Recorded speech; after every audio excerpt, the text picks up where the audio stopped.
يوم تبديل العلم جينا نقسم لك قسم. احنا اكو بنية مريضة والله خابرني تعبانة خطية تطلب دعاكم. بنية رقية اسمها الله يهديك.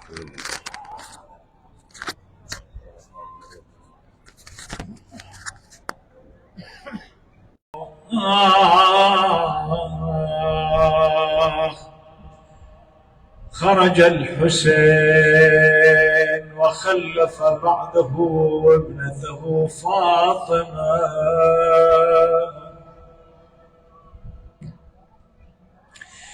كانت تتردد عليها أم المؤمنين أم سلمة زوجة رسول الله وأم البنين، كانتا تترددان عليها. لا أخرس الله لسان الشاعر هذا اللي يوصف الحالة، يقول هنا يا أم البنين هنا كنت انظر حسين،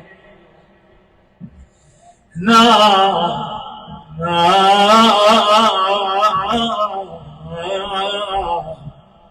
يم البنين هنا كنت انظر حسين، وهنا قعدت وياه ناد الشوق له العين. يا ام البنين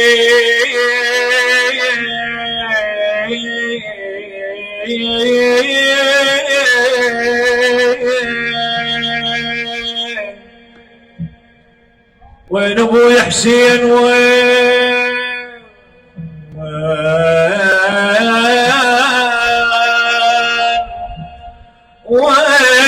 ابوي حسين، وين سافرت دير اجناب وخالي كان ويا مو حشو اضرب البيت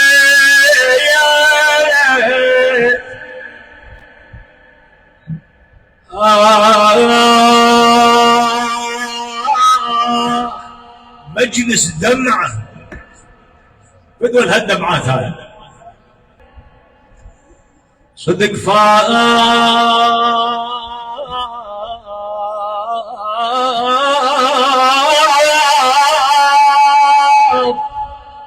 صدق فاض الصبر هسه وتوازيه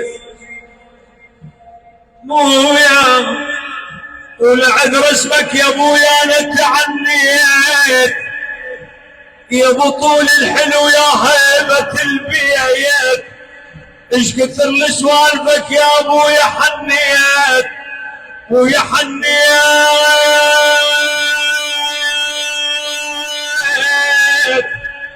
ويا كل هالناس ردوا وانت ما جيت ماجي، هي كل الناس ردوا وانت ما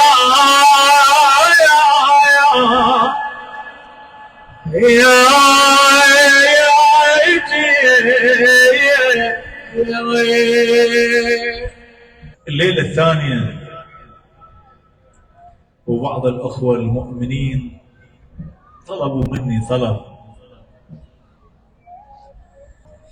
فأكو فلت قصيدة تبين بعض المفاهيم بعض النظم والتغييرات التي تحدث على هذا الإنسان اللي لعله يتردد على المنبر يتردد على المجلس.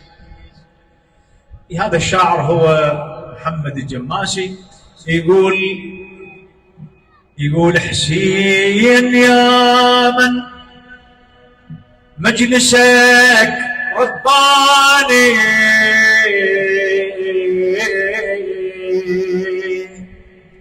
الناس عالم وانت عالم ثاني، يا حسين وثق حسين يا من مجلسك رباني الناس عالم وانت عالم ثاني، الناس عالم وانت عالم ثاني. يا عجيب لو جديد من العدم، يا وحيد وعندك آلاف الخدم، يا غريب وعن رضيح راسك علام. أشكر الله لخدمتك دلاني، ناس عالم وانت عالم ثاني. اللي عنده قابلية يرد لا يقصر. زين يا من مجلسك رباني، ناس عالم وانت عالم. هلا بك حسين يا من مجلسك رباني، ناس عالم وانت عالم ثاني، الناس عالم وانت عالم ثاني. اسمع صح، عالمك يا حسين عالم كله نور، ومجلسك راحة وشفاء بالصدور، وين ما تندار وين شمسك ندور كلها تطفى واسمك النوراني. ناس عالم وانت عالم. هلا بيك هلا بيك حسين حسين يا من مجلسك والله ناس عالم وانت عالم. من عرفتك صار لي هواي اهتمام بين اهلي واصدقائي والعمام. حسين من عرفتك صار لي هواي اهتمام بين اهلي واصدقائي والعمام. اكتب اسمك على عيوني من انام حتى اشوفن وجهك النوراني. حسين يا من مجلسك هلا بالحسيني. الناس عالم وانت عالم. اسمع ثوبك الاسود على الكعبه رضا، الناس تتنفس هواء بس انا لا، انا اتنفس حسين وكربلاء. يتوز عنا الاجر مجاني. حسين يا من خادم انتي ابو علي انطيتني قد خير وانطيتك دميع. كون من اللطم كون من اللطم اكسر ضليع.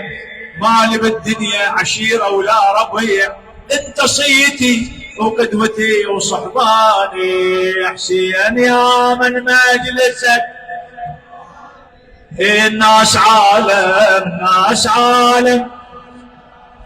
اسمع اخر بيت اخر. حسين حلفك بالسبايا وبالضعان. حسين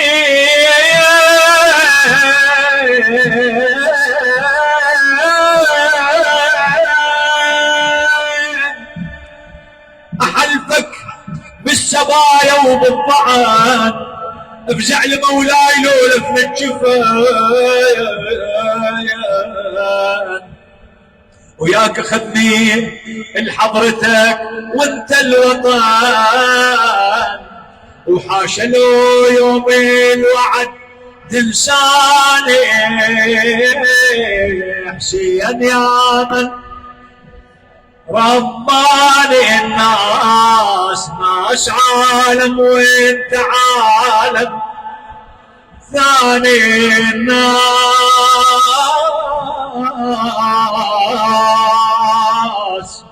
عالم وانت وانت عالم ثاني. لا يموت قلبه يوم تموت القلوب.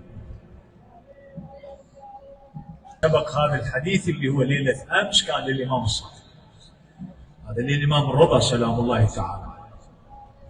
قبل أن نصل للموضوع، أنه هناك بعض الالتزامات أنا وجنابكم الكريم، يعني واحد يذكر الثاني. لا أرشدك إلى مكان معين بقدر ما أنه أنا أذكرك، أنا جاي أذكرك. حتى الله سبحانه وتعالى في محكم كتابه يقول إنما أنت مذكر لست عليهم بشنو؟ بمسيطر. ما السيطر على الأفئدة؟ إن الله لا يغير ما بقوم حتى يغير ما بأنفسهم. الشكل هذا. لكن بعض النظم، بعض الأمور التي يجب أن نتحدث عنها في هذه الليلة، وهي لا تخلو من الأهمية. أولا آداب المجلس. هسه واحد لما يتكلم عن الآداب ما بها مسوءة، مو على أساس أنه المتلقي يفتقد لهذا الشيء، لا أبدا. بس هذه الآداب أكو آداب، مثلا أكو آداب الدعاء، آداب الصلاة، آداب الطعام، آداب الطريق، آداب الحديث. للمجلس أيضا كذلك إلى آداب هالشكل هذا. اليوم إذا واحد راح لعزيز، الله لا يفجعكم بعزيز، إذا راح لعزيز اليوم تشوف أكو بوادر حزن، يلبس الأسود، يعني حزين كئيب جازع. هذه القضية يكون احنا نريدها بهذا المجالس. وإذا استطعت أن تسبغ الوضوء فلا بأس، لأنه في هذا المكان ذكرا لله سبحانه وتعالى لأهل بيتي بهالشكل هذا. فضلا أنه أنت هذا لما تقدم لهذا المجلس تقتدي بمن سبقك من زيارة أبي عبد الله الحسين، لا سيما جابر بن عبد الله الأنصاري يقول اغتسل وأخرج سرة فيها سعد نثرها عليه، وما نقل قدم إلا وذكر فيه الله سبحانه وتعالى. أسمى ما يقوله المرء هي الصلاة على محمد وآل محمد. يكون أكو الصورة تليق بهذا المجلس بهالشكل. عموما ثورة أبي عبد الله الحسين وهذه المجالس لها أصالة، لها قاعدة متينة. أغلب الخطباء عندما يمرون بقضية أبي عبد الله الحسين، يعني ما أقول يهملون، إنما ينسون دور الإمام الحسن في النهضة الحسينية. شبابنا جنابك الكريم تعرف أنه الإمام الحسن هو الممهد الأوحد لثورة وقيام الإمام الحسين. يعني في أصح الروايات ابني حبيب، في أصح الروايات أنه أغلب قيادات الإمام الحسين، قيادات جيش الإمام الحسين، هم من قيادات الإمام الحسن سلام الله عليه. وهذا الموضوع يقول لك صلح مع معاوية، ماكو صلح، لم يكن صلحا، إنما هي هدنة.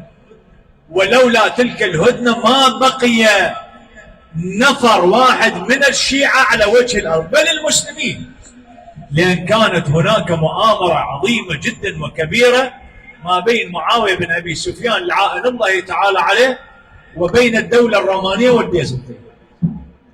فكان أكو خطة دمار للمدينة واستباحة المدينة، أعراض المدينة، نساء المدينة، هالشكل هذا. يعني محق كامل. ليش؟ أولا ميسون يزيد هي رومانية، وخوال معاوية أيضا بالشام كان رومان. وهذا الآن نشوفه، هذا الآن المسجد الأموي أصلا كان كنيسة، فمرتبين له وضع جدا يعني. ولا تنسى أنه هاي الدولة الأموية اللي صارت عظيمة مترامية الأطراف، هذا مو عن جهد معاوية، لا، عن جهد بعض الأقاليم والدول الداعمة لمعاوية بن أبي سفيان. فلذلك كان على الإمام الحسن عليه السلام حتى يحافظ على عزة الإسلام ويحافظ على أرواح أن لا تزهق وعلى حرمات أن لا تشبى، قبل بهذه الهدنة، مو مداهنة، يعني مو مجاملة ولا صلح، خاف يجيك واحد يقول لك هناك هذا صلح، ابدا مو صلح. هذه قضيه. فبقيت قيادات. هسه يقول الامام الحسن عنده قيادات، نعم عنده قيادات. نعم اكو بعض الاخفاقات، مثلا الى ابن العباس في روايات كان تحت كتيبه 12,000، اعطى لمعاويه 8,000. صار خذلان، يعني نوع ما خذلان. هذا الرجل هم عليه كثير من الاشكالات التاريخيه، انه في بعض الروايات يقولون انه ابكى امير المؤمنين على المنبر، بكى علي بن ابي طالب. هذا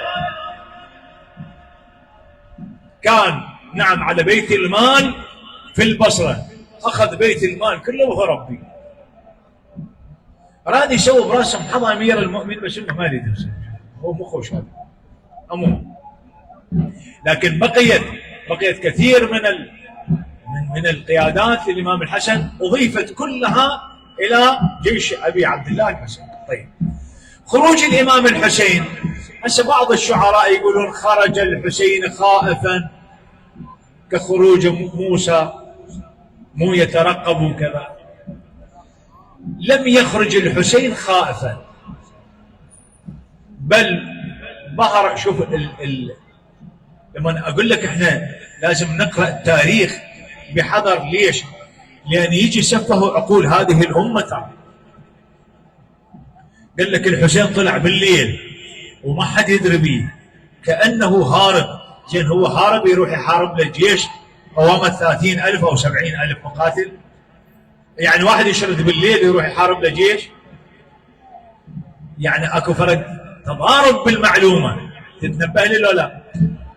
لم يخرج ليلا، بقي نعم في المدينه بعد ان كانت هناك محاجدات مع الوليد بن عتبه ومروان بن الحكم وعبد الله بن عمر وابناء عثمان الذين خذلوا ابي عبد الله الحسين. وكانت هناك محادثات ومؤتمرات دامت 3 أيام. عبد الله بن الزبير شنو سوى؟ عبد الله بن الزبير ليله سوداء طلع من المدينه، شرد. وين راح؟ قعد بمكه. لكن الامام الحسين خرج في وضح النهار. يقول خرج في اليوم 28 من رجب. رجب، شعبان، شهر رمضان، شوال، ذي القعده، 4 أشهر و10 أيام، يعني قرابة 130 يوم. شنو سوى الحسين بهاي 140 يوم؟ ظل مكتوف الأيدي. ما نقل لنا التاريخ أنه الحسين شنو صنع. قعد بمكة، شنو صار يتعبد. طلعت أنت أبو علي سيدي مولاي أنت والعيالات، وهسه أقول لك شلون الموكب اللي خرج به. في أصح الروايات عند أشهر المؤرخين، قلت لك أكو أقلام منصفة لما تكتب التاريخ، مو أقلام بني أمية وبني العباس الذين نعم التي ما أنصفت أهل البيت في شطر من أشطر كتابتها للتاريخ. حتى أنه تاريخ أبي عبد الله الحسين لم يخلو من الخرافات، هم دخلوها بها. 140 أو 130 يوم بمكة. شنو سوى الحسين؟ ما نقل لنا التاريخ. هذه الزمكانية اللي أسولفك عنها شبابنا قطعوها ودخلوها شنو؟ خلوا خرافات وخزعبلات وسوفوا من قضية أبي عبد الله الحسين. اسمع من عنده. يقول خرج ومعه، اسمع هذه الحصيلة، اسمعها من عنده وسجلها يمه. خرج نعم ومعه 250 فرس، 250 فرس و300 ناقة، 300 ناقة. حتى أنه في بعض الروايات يقول المؤرخون عندما خرج نعم عن أبي عبد الله الحسين قالوا لمن هذا القطار؟ القطار العرب يعبرون عنه أنه إذا تشوف هذا يعني ركب معين رهط معين من النوق أو الخيل، إذا شفت المقدمة وما شفت المؤخرة يسمى قطار، وهو على هذا الأساس سمي بهذا القطار الحديد، يسمونه قطار. فكانوا يقولون لمن هذا القطار؟ قالوا هذا القطار للحسين بن علي. طيب ليش أقول لك يسفهون عقول هذه الأمة؟ شكو منقبة، شكو نعم تضحية، شكو فداء، شكو موقف بطولي، يمحقوه ويغيرون مكانه مثالب حقيقة. يعني أمهات أمراء المسلمين الذين يمجدون بها وكذا، وبالتالي قبيل ذلك يمحقون دور فاطمة وزينب. زين العابدين نأتي إن شاء الله بالبحث الليالي القادمة، يقول أنا ابن نقيات الجيوب، أنا ابن عديمات الذنوب، إشارة إلى ماذا؟ فكان يحمل معه 3، يعني تعرف هسه هذا جنابك الكريم عيالات ونساء، حمل كل بني هاشم. نعم احنا عندنا بالتاريخ أنه كانت 66 امرأة و80 طفل وطفلة، لكن 80 طفل وطفلة وين يتحملها؟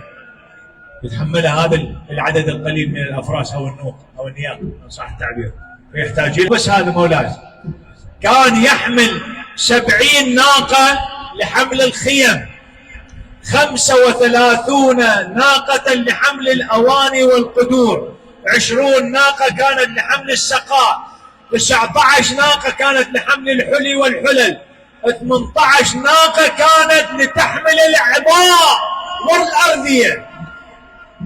عبي 19 أو 18 ناقة، 18 ناقة تحمل العبي مولاي. الله يرضى على الشعراء كلهم بعد قدموا، وهذا يقول لك يعني خيطا خيم كان عبي. انا ما انتقد الشعر، بس انا اقول لك يا ترى اكو حقيقه تاريخيه خلاف هذا البيت الشعر ابدا. هذول خدام الحسين هذا عيونه لهم الاثنين، بس حسين هذا امام معصوم مفترض الطاعه، صاحب ولايه تكوينيه وتشريعيه. تصور انه يطلع ما يعرف، ما يخلي خطه بديله، يدري ويعلم انه بناته راح تشبه، راح تحترق الخيام، العبء راح تروح. ارجوك يعني معقوله امام معصوم مفترض الطاعه روح له الفداء ما مخلي خطه بديله؟ هاي يقول لك يشوفون عقول العالم.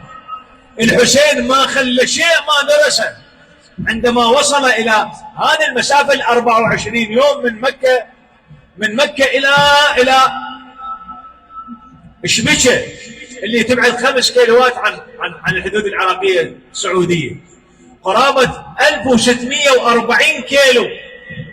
شنو سوى بها؟ وين الضعن مالته؟ زينب ويا الجيش لو معزوله. نعم كان ابا الفضل العباس ماخذ، هذا يقول لك الكفيل، هذول الكفيل ماخذها على جنب.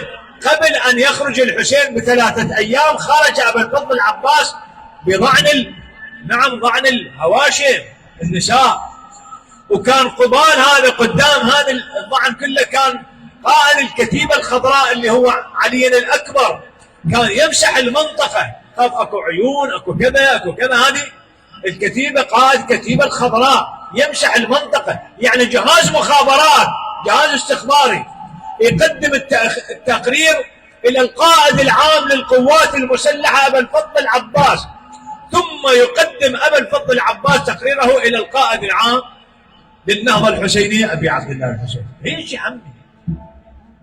مو يجي الحسين منك وضاق قلبي والمن هاي القاع، هذا القاع شو يسموها؟ قالوا له هاي الغاضريه، بعد نواويس، بعد نينوى، بعد كربلاء. قال له هي هاي كربلاء، هذا اللي وعدنا بها امير المؤمنين. وش هنا الحكي هذا مو حكي، هذا ابدا مو حكي. هذا اصلا الحسين اشترى من بني غاضر هذه الارض ب60,000 درهم من الاشراف بني اسد. تعال الان وجنابك الكريم على وجه السرعه والايجاز اخذنا الوقت بعد. نعم اشتراها ب60,000 درهم واتفق مع بني اسد. منين جغرافيتها؟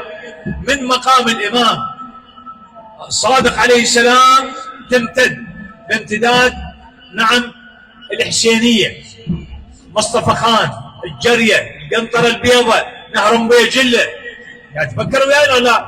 إلى أن تصل إلى مرقد عون، ثم من مرقد عون إلى مقام الإمام المهدي. هذه قاع الحسين هذه، والوادي من هسه صحيح غريب كربل. قاع ابويا، قاعه هذه قاعه على اساس انه اشترط على بني اسد انه يبتعدون عن جو المعركه 15 كيلو في نينوى، ونينوى الان فريحه اللي هي الكليه ما كليه كذا، هذه تبعد 15 كيلو، وهناك نهر سمي بنهر بني اسد، لذلك اكو ولد عندنا ناس يقول ان ولدي الحسين يقتل بين النهرين، بين العلقم، احنا نعرف بس العلقم، النهر الثاني وين؟ اضمرته العثمانيه في بدايه الالف الاول للميلاد، ضمرته. كذلك 3 آبار حفرها ابو الفضل العباس في حروب الماء، ان شاء الله نجي عليها، اللي تمتد من يوم الثالث لحد اليوم السابع. حفر 3 آبار طمروها ايضا. كثير من الملامح تهديم المسنات، اللي مسنات شنو؟ الحضاره الساسانيه بنتها حتى هي عباره عن قنطره. شنو اتفق الحسين ويا بني اسد؟ قال لهم تبتعدوا بس عندي شروط وياكم. شنو الشروط ابو علي؟ قول امر. قال اولا ان تحرس الاجساد، تحرس الاجساد، يعني تعرف هذا الحيوان اللي يجي ما يعرف هذا جون عابس مرير، ما تعرف. نعم عندنا نصوص احنا انه بعض الله سبحانه وتعالى حمى اجساد المعصومين بدواب يعني بهالشكل هذا وما يرفضها العقل، لكن البقيه ما حد يحرس. هذا الطير يجي ما يعرف فيحرسونه. بقى 3 أيام. هسه ليش 3 أيام؟ قالوا ان هذه الفتره هي قام عمر بن سعد في جيش عبيد الله بن زياد لدفن قتلاهم، نعم، في هذه 3 أيام حتى تختل الساحه للامام زين العابدين. هسه طبيعه حال انه اي واحد ينقتل يندفن في ساحه المعركه. شلون اللي صارت واقعه الجمل؟ نعم هناك واقعه الجمل اللي قتل على ثرى استشهد 5000 من جيش امير المؤمنين علي و20,000 من جيش صاحبه الجمل. وين اندفنوا؟ اندفنوا في منطقه الحدود العراقيه الايرانيه، سموها ام الرصاص. كيف تعرف ام الرصاص؟ هذه المقبره بكربلاء. وين اندفنوا ذا؟ وين اندفنوا؟ اندفنوا من المسيف ومفصل. 3 أيام يدفنون في قتلاهم حتى تسنى للإمام زين العابدين يأتي ليدفن الأجساد. بعد الشرط الآخر أنه مو اجينا منا كنسوان وجايبات دلات ومادي جرات وقاطعة 15 كيلو، شافن أجساد ورجعنا لرجولتهم وظل يحكي. ليش يسوي هيك المؤرخ؟ ليش؟ يريد يطلع انه هذه العشيره، هذا ناس فيهم متخاذلين جبناء، نسوانهم اشجع من زلمهم، هاي ولايه تاليه. انما كان غرض النساء عندما جئنا مع رجالهن لدفن اجساد النساء. عندنا ام وهب، عندنا بعض الشهيدات، هذا نكون يدفن النساء، هاي وظيفتهم. مو اجن 15 كيلو وشافنهم ورجعن لرجولتهم، والنوبه جو لهناك هسه شكر صار 15 ب 15 30، نوب رجعوا 45. لما اجى زين العابدين قالوا له ما عندنا لا مساحه ولا كراكه، هم نرجع، هم راحوا لهم فد 30، يعني 60 كيلو رايحين جايين بيوم واحد ومشي. وعلى شنو؟ اكو نهار عندهم هناك. هذا شرط ابي عبد الله الحسين يوارى الاجساد، ثم نعم يشيعون الامام زين العابدين الى اشراف الكوفه. وبعدها هذا الشرط الأخير أنه نعم أنهم يضيفون زوار أبي عبد الله الحسين 3 أيام ويرشدوهم إلى قبر الحسين. هذه وظيفته. حقائق كثيرة. خرج الحسين خلف بعده هذا العديدة. مو يا حسين اخذونا وياكم اسرج الخيل، حطوا فراشكم لو شلشل الليل. اي ويلاه يا فاطمه ويلاه. ايش نقرا عليك مولاتي في الورق؟ يقول والماء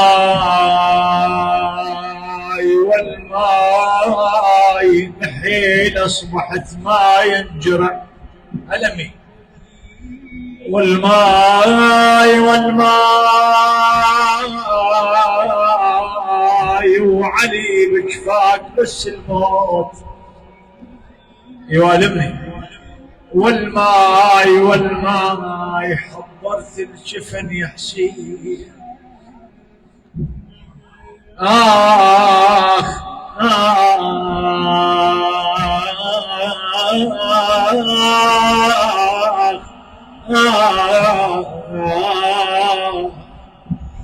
حضرت الجفن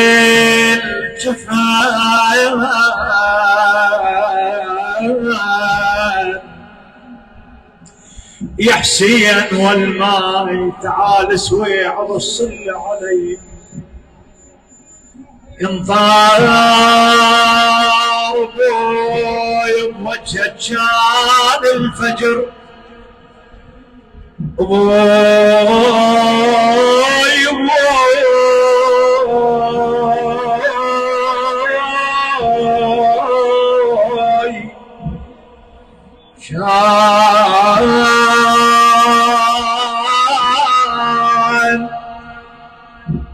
كان الفجر ينطار مشوا كل مغربية القلب.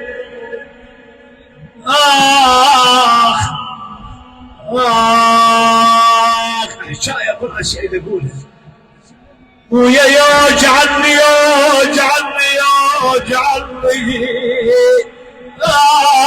ويا عيون من الموات يوجعني. ينطار عليل المثل وين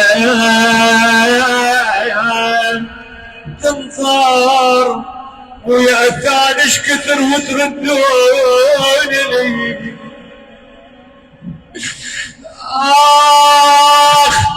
ولا حال الدمع ما سوى كل شاره. شي يفيد الدمع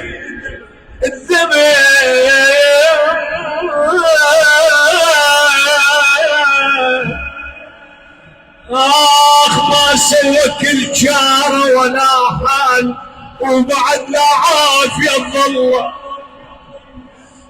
ولي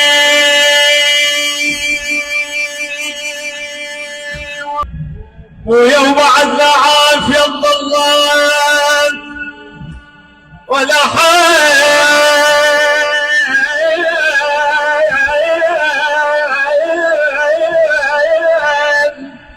وين اللي ينظر عليا واللي يحيل هالشده ويرد حسين لي.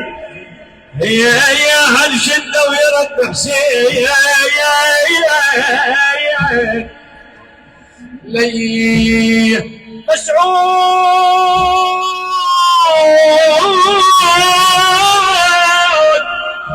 مسعود جزا وقت القضيت وياك مسعود وصرت مثل المرض بجفاك يا ابو مسعود.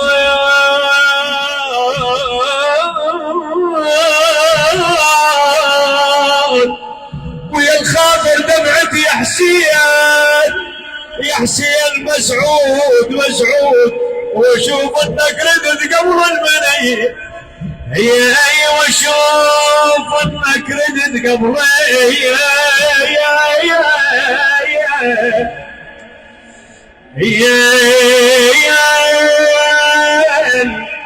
بدي